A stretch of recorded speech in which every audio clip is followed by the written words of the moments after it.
जिसके साथ कृष्ण होते हैं ना, अनंत ब्रह्मांड के सारे नक्षत्र, सारे ग्रह उनके चरणों में हैं। ये नक्षत्र खराब है, ये ग्रह खराब है।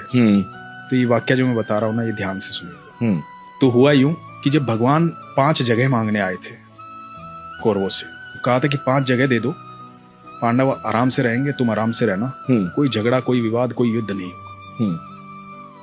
तो शकुनी ने दुर्योधन को कहा कि सुयोधन, इसे बंदी बना लो, ये उनका फेवर लेके आया है। दुर्योधन ने ऐलान कर दिया कि बंदी बना लो। अब ठाकुर जी को कौन बंदी बना सकता है? तो पहली बार ठाकुर जी ने अपने जीवन काल में पहली बार वो ऊर्जा दिखाई थी, वो लाइट दिखाई थी कि मैं हूं को। अब उसके बाद कृष्ण कह करके कि अब युद्ध होगा, और धृतराष्ट्र ने राज ज्योतिषी को बुलाया ये जानने के लिए कि क्या होना चाहिए, क्योंकि उन दिनों एस्ट्रोलॉजी बिल्कुल, और आप सोचिए उस समय कितने प्रखंड पंडित होते हों, प्रखंड बहुत, मतलब बहुत ग्रह नक्षत्रों की दशाएं कैसे बता देते हों। बिल्कुल बिल्कुल। तो राज ज्योतिषी को बुलाया, राज ज्योतिषी से पूछा कि क्या करना चाहिए बताओ।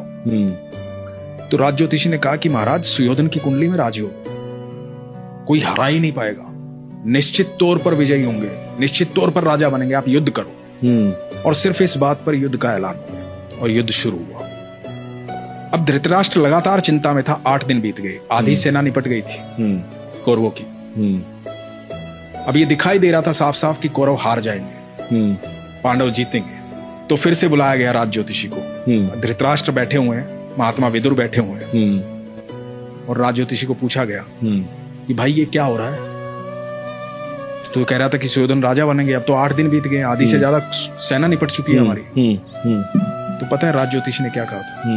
कि वहां कोई है जिसने नक्षत्रों की दिशाएं बदल डाली, कोई है जो समय और परिधि से परे है, कोई है वहां। तो विदुर ने कहा था कृष्ण है वहां।